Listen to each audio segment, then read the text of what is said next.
Tu rêves de devenir artiste peintre ou tout simplement tu connais mon travail mais tu as envie d'en savoir un peu plus sur moi, alors cette vidéo est faite pour toi. Salut, moi c'est Elise, mon nom d'artiste est Mélise et je suis artiste peintre professionnelle. On est à peu près à 2 semaines de mon exposition à Paris et je me suis dit c'est le moment pour partager avec toi mon parcours de comment j'ai fait pour en arriver à devenir artiste peintre professionnelle.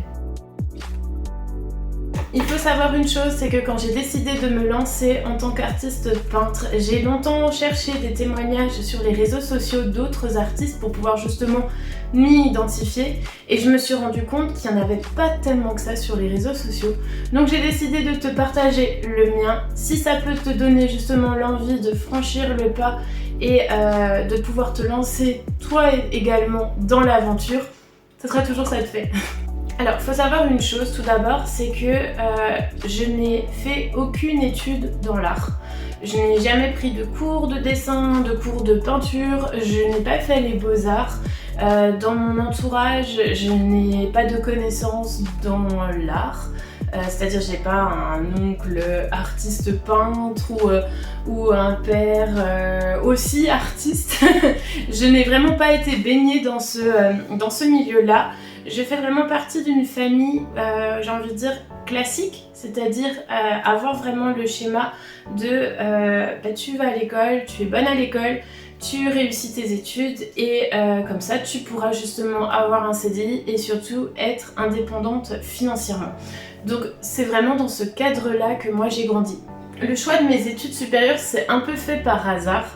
Je me suis tournée vers tout ce qui touchait la finance, pas parce que c'était une passion, mais vraiment parce que je l'ai découvert et je me suis rendu compte que c'était assez sympa et c'est au fur et à mesure que j'ai vraiment pris goût à ce milieu-là et du coup je me suis orientée dans tout ce qui touchait la banque, les assurances, les placements, toutes ces choses-là, donc rien à voir avec la peinture.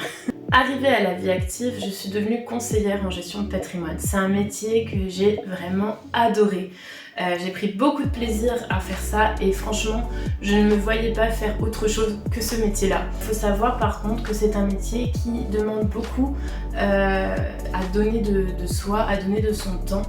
Et j'ai fait ça pendant quelques temps, sauf qu'à la dernière année, je me donnais tellement, il y a aussi beaucoup de pression dans ce milieu-là et malheureusement sans m'en rendre compte, je commençais en fait à tomber malade.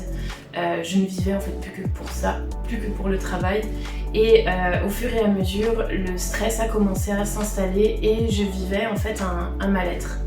Mon mari s'en est rendu compte et un jour a décidé de m'offrir des tubes de peinture acrylique. Ça paraît dingue, mais c'est vraiment à ce moment-là que j'ai découvert la peinture pour la première fois. Je me vois encore rentrer du travail, avoir ces tubes de peinture sur la table et pour être totalement transparente avec vous, ces tubes de peinture ont traîné plusieurs jours sur cette table avant d'être ouverts. Je vivais de plus en plus mal la pression au travail et un jour en rentrant du boulot, je me suis mise à ouvrir ces tubes de peinture. Ça ne ressemblait strictement à rien. J'ai simplement étalé de la peinture sur une feuille et finalement ça m'a plu. En fait, je me suis rendu compte que à ce moment-là, ça me permettait vraiment de décrocher du travail et de me détendre. Donc je l'ai vraiment utilisé ça comme un moyen de pouvoir me détendre après le travail. Et au fur et à mesure, c'est devenu comme une routine, c'est-à-dire je travaillais, le soir je rentrais et à un moment quand j'avais envie de me déconnecter, je sortais ces tubes de peinture acrylique. Les jours ont continué à passer avec ce rythme-là, c'est-à-dire que je rentrais du boulot, je continuais de peindre, mais j'ai vraiment commencé à vouloir aller beaucoup plus loin, c'est-à-dire que j'ai commencé à suivre des tutos sur YouTube, à apprendre justement comment peindre, à découvrir d'autres artistes qui eux étaient artistes professionnels, à découvrir leur travail, et je me suis rendu compte que je prenais vraiment beaucoup de plaisir dans ce milieu-là, ça m'intéressait de plus en plus. Et au fur et à mesure, la peinture n'a plus seulement été un loisir à mes fins de journée, mais ça a même débordé sur le week-end. C'est-à-dire que le week-end, j'ai commencé à apprendre comment peindre le pelage, comment peindre les yeux, toutes ces choses-là. Et vraiment, c'était devenu en fait un besoin. J'aimais faire ça, quoi. Il faut savoir qu'à l'époque, je ne peignais pas sur des toiles comme celle-ci. Le matériel de peinture, etc., c'est quelque chose qui coûte assez cher. Et vu que c'était vraiment juste un passe-temps, j'allais dans les magasins de bricolage et j'achetais je sais pas comment est-ce qu'on appelle ça, mais c'était des plaques en gros comme en mousse et qui ne coûtaient pas cher du tout, 1 euro à peu près. Et j'apprenais vraiment là-dessus. Et c'est vraiment, ça a vraiment pris de plus en plus de place dans mon quotidien. Mais là où vraiment ça a eu j'ai envie de dire un déclic au-delà de ça, c'est quand j'ai fait ma première exposition. J'ai un ami qui joue de la guitare et qui avait décidé de prêter entre guillemets son jardin comme une scène de concert et en été avait organisé justement un concert de musique. Et il avait proposé aux personnes qui ont d'autres, on va dire, talents de pouvoir les emmener, et je m'étais dit pourquoi pas emmener certains de mes tableaux pour avoir justement un retour auprès des autres personnes qui étaient présentes à cet événement là. Il faut savoir qu'à ce moment là j'avais peint un grand tableau qui était justement que j'avais réalisé justement pour la fête des pères, qui était le lendemain de cette soirée là, et je l'avais emmené. Et à un moment donné, il y a un monsieur dans la soirée que je ne connais pas qui vient me voir et qui me dit « Est-ce que c'est toi qui as peint ce tableau ?» Du coup, je dis oui. Et il me dit « J'aimerais beaucoup te l'acheter. » Et là, ça m'a fait un coup, je pourrais pas vous expliquer, mais un waouh, dans le sens que je peignais vraiment dans le but de pouvoir évacuer tout ce stress que j'avais toute la journée. Mais je n'avais pas forcément envisagé que mes tableaux pouvaient plaire au point d'être vendus. Donc il faut savoir pour la petite histoire, vu que c'était un tableau que j'avais réalisé pour la fête des pères, j'avais expliqué à la personne que malheureusement il n'était pas disponible, mais que je pouvais lui réaliser à peu près la même toile, parce que je ne voulais jamais faire quelque chose vraiment à l'identique, mais que s'il était chaud, il n'y avait aucun souci pour pouvoir réaliser un autre tableau. Et cette personne a accepté. Donc j'ai eu ma première commande à ce moment-là. Vous ne pouvez pas imaginer le stress que ça a été pour moi de réaliser cette commande. Mais j'ai tellement été heureuse et touchée que mon travail puisse plaire. Et quand j'ai terminé justement ce tableau et que cette personne est venue le récupérer, je rappelle, je ne connaissais pas cette personne, c'était un total inconnu pour moi. Il a été très heureux de mon travail, de mon tableau, et c'est à ce moment-là que vraiment je me suis dit, en fait, mes tableaux peuvent plaire, autant partager du coup ce que je fais. C'est à ce moment-là que j'ai décidé d'être beaucoup plus régulière sur mes réseaux sociaux, donc Instagram, Facebook, mais aussi TikTok. Il faut savoir qu'à ce moment-là, je n'avais pas de style artistique, c'était vraiment juste dans le but de pouvoir partager ce que je faisais, et je me suis vite rendu compte que les gens aimaient mes tableaux. Et autant j'adorais peindre, mais j'ai aussi découvert que j'adorais partager mon travail et parler d'art finalement avec les personnes qui me suivaient sur ces comptes. Le gros changement qui est arrivé dans ma vie après cette histoire de commande de peinture, c'est au niveau professionnel, comme je vous l'ai expliqué, je vivais beaucoup de stress, beaucoup de pression, et malheureusement ça a amplifié et mon corps un jour a tout simplement lâché, et malheureusement j'ai dû arrêter du coup mon activité dans la finance. J'ai appris par la suite que ce que j'avais vécu pendant ces derniers mois, voire même ces dernières années, était en fait un burn-out. Donc c'est un épuisement professionnel, et pour pouvoir en guérir, j'ai envie de dire, c'est vraiment de tout stopper et de se reposer en soi. C'est vraiment se reconnecter à soi. Donc en fait, du jour au lendemain, j'ai dû tout arrêter. J'ai eu énormément de chance parce que mes proches, notamment mon mari, ont été extrêmement présents pour moi et m'ont beaucoup aidée.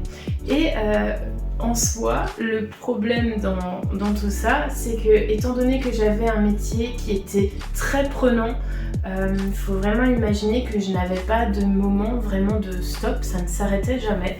S'arrêter du jour au lendemain, ben, ça a été très compliqué pour moi parce que du jour au lendemain, vous n'êtes plus sollicité, vous n'avez plus de rendez-vous, d'objectifs, etc. Donc ne plus avoir d'objectifs dans sa journée, ne plus, enfin vraiment être livré à soi-même, pour moi ça a été très compliqué en fait au début. Je suis quelqu'un de très nerveuse et n'avoir rien à faire dans mes journées, c'était inenvisageable pour moi et malheureusement en fait ça a amplifié mon mal-être dans les premiers jours.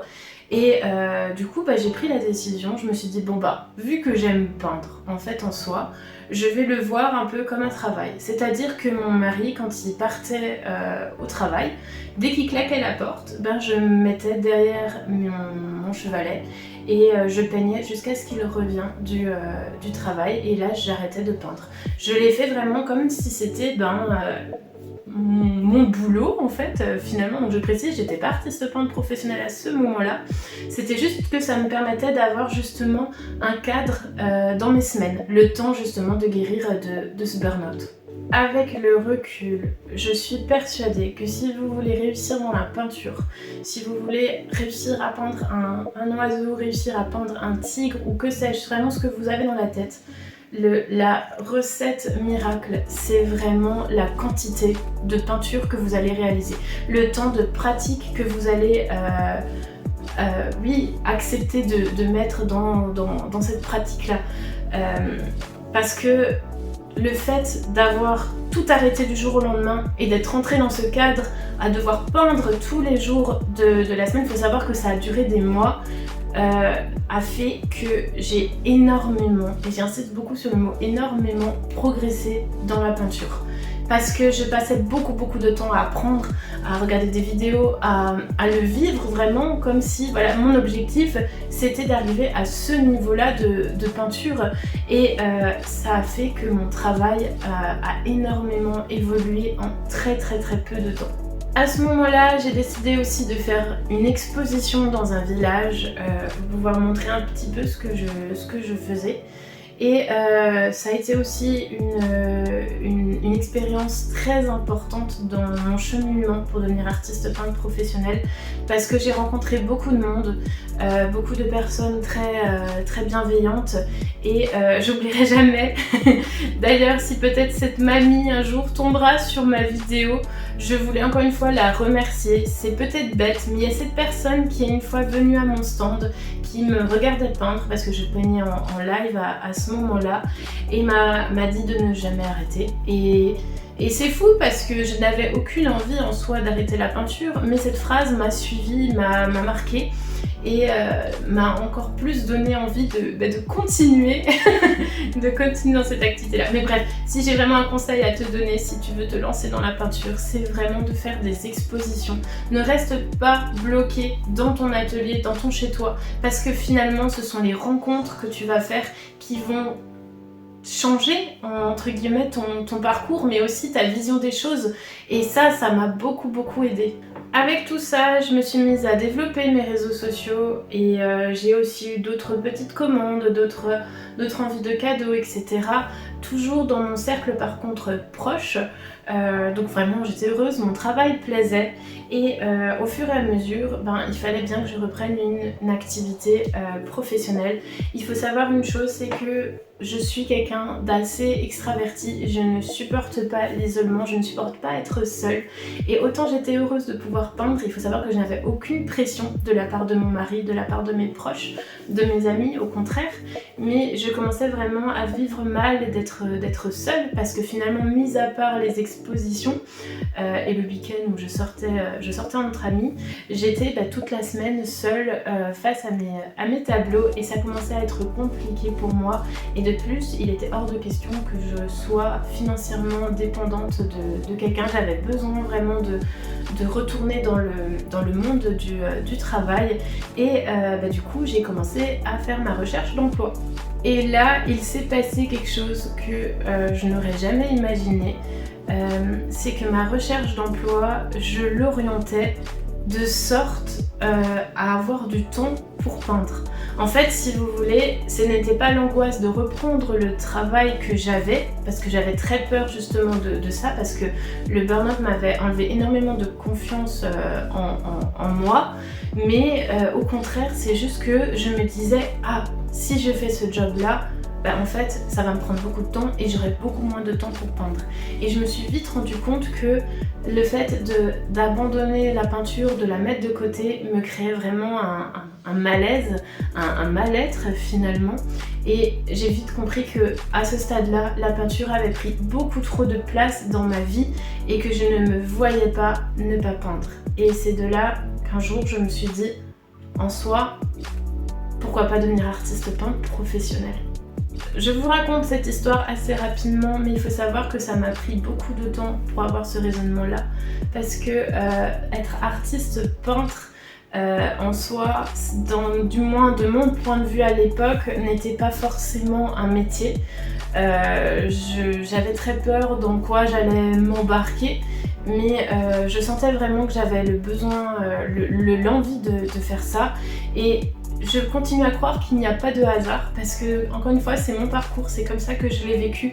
Mais il y a une artiste que j'aime énormément qui est étrangère et le hasard a fait que quand j'avais justement cette réflexion-là à me poser la question de est-ce que je vais justement franchir le pas ou pas, cette artiste est arrivée en France pour une exposition à quelques kilomètres de chez moi. Donc j'y suis allée, j'ai eu la chance de pouvoir la rencontrer. Ça a été très émouvant pour moi parce que j'avais encore mes séquelles dues à mon burn-out. Et le fait d'avoir échangé avec elle, d'avoir vu ses tableaux en vrai, de connaître en soi le parcours qu'elle a suivi, le peu de manque de confiance en moi qui me manquait, elle me l'a donné. Elle me l'a donné et en partant de cette exposition, je me suis dit, demain, je me déclare en tant qu'artiste peintre. À ce moment-là, j'ai commencé à annoncer à mes proches, à ma famille, à mon mari, à mes amis que ça y est, j'avais pris la décision de devenir artiste peintre professionnel. Donc à ce moment-là, il faut savoir une chose, c'est qu'une fois que vous ayez dit les choses, que c'est clair dans votre tête, tout se suit. Et c'est tellement plus simple. Je ne dis pas que c'est facile d'être artiste peintre professionnel, mais on va dire dans le raisonnement, dans la suite du parcours, ça a débloqué beaucoup de choses de mon côté. Donc à ce moment-là, il me fallait mon nom d'artiste, j'ai essayé de me créer une identité, j'ai essayé de me créer un site, de me créer un portfolio, mais surtout, et ça c'est vraiment le conseil que je vous donne si vous décidez d'être artiste peintre, c'est d'être curieux et d'accepter les rencontres. J'ai fait appel à une assistante artistique, j'ai essayé de cumuler beaucoup d'expositions. Quand vous commencez dans ce domaine-là, au début, il ne faut pas imaginer à ce que vous allez gagner des 1000 et des 100, ce n'est pas vrai. Vous êtes en train de construire quelque chose et ça peut prendre des mois, voire même des années. Mais le chemin est très long, mais je vous assure qu'à un moment donné, ça porte ses fruits. Quand je vois où j'en suis aujourd'hui à comment c'était il y a même pas un an, le bond est colossal et c'est vraiment ça qui m'a permis petit à petit à me développer, à vraiment le clamer haut et fort que je suis artiste peintre et à ce que mes tableaux commencent à voyager, à être exportés. Mon tableau qui est le plus loin en France, c'est à Boulogne-sur-Mer. C'est que je suis en Alsace, je vous l'ai pas dit, mais bref, j'ai vraiment commencé à avoir cette petite communauté, à gagner vraiment confiance en moi et surtout à m'éclater. Autre chose, j'ai pris la décision d'avoir un emploi à côté de mon activité d'artiste peintre professionnel. Je voulais vraiment vous parler de ça. Si toi tu as envie de devenir artiste peintre, je pense que c'est très important de devoir justement y penser. On ne vit pas d'amour et d'eau fraîche. L'art est un domaine qui est difficile et compliqué. Et moi, en ayant justement cet emploi-là à côté, alors attention, j'ai pris un temps partiel, donc ça me permet quand même d'avoir d'avoir beaucoup plus de flexibilité pour pouvoir peindre et pouvoir créer mon art, moi ça m'a vraiment beaucoup aidé parce qu'il faut pas imaginer, il faut quand même s'imaginer que justement les expositions, le matériel, etc., tout ça a des coûts et le fait d'avoir justement une source de revenus fixe m'a permis justement de pouvoir réaliser beaucoup plus de choses que si j'avais dû attendre que mes tableaux se vendent ou demander l'aide de mon mari. Donc ça c'est extrêmement important et ça m'a permis aussi de pouvoir être autonome dans mon cheminement. Mais aussi, et ça je veux aussi le préciser, comme je te l'ai dit, moi c'est le blocage que j'avais dans ma reprise d'emploi, c'est que je voulais vraiment que l'art, que mes tableaux soient au centre en fait de ma vie. Le fait d'avoir pris un emploi pour pouvoir justement financer toutes mes expositions, mes démarches artistiques et aussi de pouvoir être autonome, ça a donné un sens finalement en plus dans ma vie mais en plus dans mon parcours artistique. Et ça c'est vraiment très important. Aujourd'hui, ça fait 3 ans que je peins. Ça fait 1 an et demi que je suis artiste peintre professionnelle, mais 3 ans que la peinture est entrée dans ma vie. Et franchement, je n'ai aucun regret. Je n'ai jamais été aussi heureuse. Et surtout, et c'est ça que je trouve le plus important, je n'ai jamais été aussi en accord finalement avec ce que j'aime, avec mon équilibre. Et ça, je trouve que ça n'a pas de prix. C'est vraiment super important. Même si je ne détaillerai pas dans cette vidéo parce que sinon cette vidéo sera beaucoup trop longue, mais il faut savoir qu'il y a eu beaucoup de moments très difficiles dans ce parcours.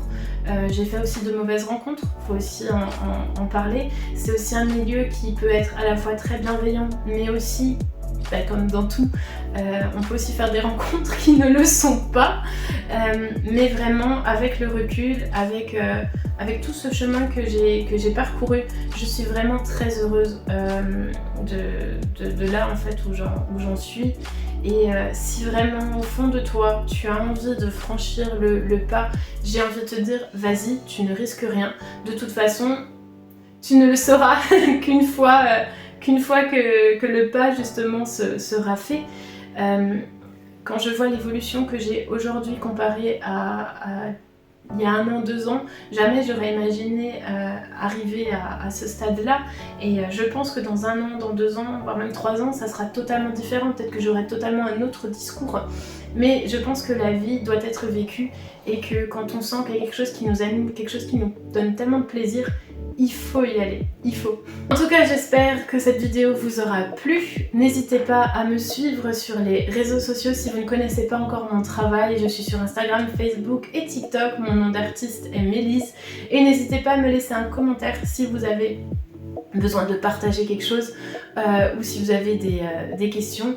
Je rappelle que j'expose du 9 juillet jusqu'au 1er septembre à Paris, à la station F. Vous pourrez justement voir 4 de mes tableaux, donc n'hésitez pas à vous y rendre. J'espère que cette vidéo vous aura plu et puis on se dit à bientôt. Merci, bye bye.